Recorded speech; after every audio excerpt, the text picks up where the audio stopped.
मागील त्याला सौर कृषी पंप योजनेअंतर्गत ज्या शेतकऱ्यांनी पेमेंट केलेले आहे, म्हणजेच अर्जाचा भरणा केलेला आहे, अशा शेतकऱ्यांच्या अर्जाला मंजुरी मिळालेली आहे व मंजुरीनंतर त्या शेतकऱ्याला वेंडरची निवड करण्याचे ऑप्शन म्हणजेच कंपनीची निवड करण्याचे ऑप्शन आलेले आहे. परंतु शेतकरी मित्रांनो, आपण सर्वच जाणता की या योजनेमध्ये इतका मोठा जो काही लूप होल आहे. म्हणजे शेतकरी मित्रांनो, या वेंडर लिस्टमध्ये कंपन्या येतात जातात, कंपन्या येतात जातात. काही कंपन्या 1 तासाभरासाठी येतात, काही कंपन्या एका रात्रीसाठी येतात, काही कंपन्या तर काही 10-15 मिनिटातच गायब होतात. यामध्ये जर नामांकित कंपनी असेल तर या जवळपास अर्ध्या तासा 15 मिनिटांमध्येच याचा कोटा संपतो किंवा या लिस्टमधून गायब होतात. यामुळे शेतकऱ्यांमध्ये संभ्रम निर्माण झालेला आहे.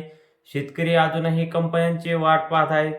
जे काही शेतकरी आहेत हे वाट पाहू शकत नाही. असे शेतकरी कोणत्याही कंपनीची विचारपूस न करता जी काही कंपनी येईल त्या कंपनीची निवड करतायत. त्यामुळे अशा शेतकऱ्यांना सर्व्हिसला देखील प्रॉब्लेम येत आहेत. कारण काही कंपनीचे जे काय आहे महाराष्ट्रामध्ये प्रत्येक ठिकाणी वेंडर नसल्यामुळे बऱ्याच साऱ्या शेतकऱ्यांना सर्व्हिसचा काही अडथळा निर्माण होत आहे.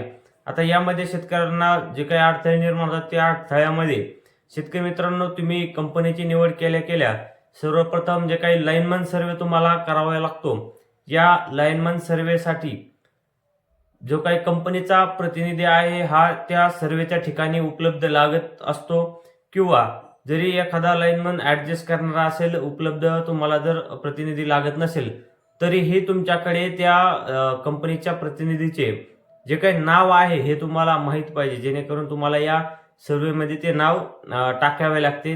जर तुम्ही चुकीचे नाव टाकले तर हा सर्वे रिजेक्ट होऊ शकतो. आता अशा प्रकारचे जे काही अडथळे हे नवीन कंपनी सिलेक्ट केल्यामुळे शेतकऱ्यापुढे येत आहेत. परंतु या लिस्टमध्ये एवढा घोळ चालू आहे की कंपनी येते कधी व जाती कधी हे शेतकऱ्याला देखील कळत नाही. आता यामध्ये शेतकरी अजूनही वाट पाहत आहेत की कंपन्या कोणत्या येतील व कधीपर्यंत येतील. तर शेतकरी मित्रांनो, आज एक कंपनी ॲड झालेली आहे. जी कंपनी आधी सुद्धा या लिस्टमध्ये ॲड झालेली होती, परंतु कोटा संपलेला होता किंवा त्यांनी या लिस्टमधून बाहेर पडण्याचे कारण काय समजलेले नाही. परंतु याआधी देखील ही कंपनी या लिस्टमध्ये आलेली होती व ती कंपनी आज पुन्हा या लिस्टमध्ये दिसत आहे. तर ही कंपनी आहे CRI. तर आज याच मुद्द्यावरती आपण चर्चा करणार आहोत. तर नमस्कार शेतकरी मित्रांनो, मी संदीप चौधरी आमच्या मराठी कृषी संपदा या यूट्यूब चॅनलवरती आपले पुन्हा एकदा हार्दिक स्वागत करतो. तर शेतकरी मित्रांनो, सध्या आत्ताच्या घडीला या वेंडर लिस्टमध्ये CRI कंपनी पुन्हा एकदा आलेली आहे. पुन्हा एकदा ही कंपनी या लिस्टमध्ये दिसत आहे. आता CRI बद्दल जर माहिती सांगायची झाली तर शेतकरी मित्रांनो, आपण उद्याच्याला CRIच्या साईटवरती जाऊन जिथे पंप बसवलेला आहे तिथे जाऊन शेतकऱ्याचे मनोगत पंप कसा आहे याची माहिती घेणार आहोत. ती माहिती पाहण्यासाठी चॅनलला आधी सबस्क्राईब करून ठेवा, जेणेकरून तो व्हिडिओ तुमच्यापर्यंत नक्की पोहोचेल. व त्यासोबतच डिस्क्रिप्शनमध्ये आपण व्हॉट्सअप चॅनलची लिंक दिलेली आहे. त्या व्हॉट्सअप चॅनलला देखील जॉईन व्हा, कारण व्हिडिओ पडल्या त्याचे अपडेट या व्हॉट्सअप चॅनलमध्ये मिळत असतात, जेणेकरून तुम्हाला अशा वेगवेगळ्या नवीन व्हिडिओची माहिती मिळत जाईल.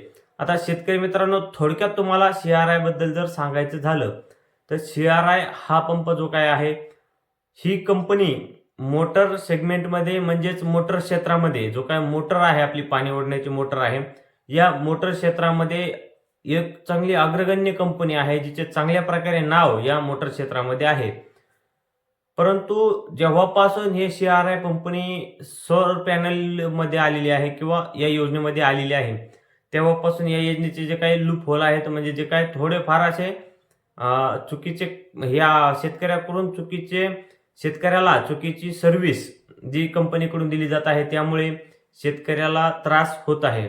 आता यामध्ये शेतकरी मित्रांनो, CRI कंपनीची जे काय आहे सर्व्हिस चांगल्याच प्रकारे खराब आहे. बऱ्याच साऱ्या शेतकऱ्याची अशी ओरड आहे की CRI कडून चांगली सर्व्हिस शेतकऱ्याला दिली जात नाही. परंतु आता यामध्ये जे काय आहे, जे काही पुणे साईट असेल, इतर ऑल सिटीकडे असेल, तिकडे या कंपनीची सर्व्हिस चांगली आहे. परंतु शेतकरी मित्रांनो, सहसा मराठवाड्यामध्ये जर विचारायला गेलं तर या कंपनीची जी काय सर्व्हिस आहे ही शेतकऱ्याला आवडणारी नाही. आता यामध्ये कुसुममध्ये ही जेव्हा कंपनी होती तेव्हा या कंपनीकडून शेतकऱ्याला सर्व्हिसचे जे काही प्रॉब्लेम आहेत ते शेतकऱ्याला फेस करावे लागलेले आहेत. आता यामध्ये मागेल त्याला योजनेमध्ये ही कंपनी कशी काम करते हे बघण्याची उत्सुकता नक्कीच शेतकऱ्याला आहे, आपल्याला पण आहे.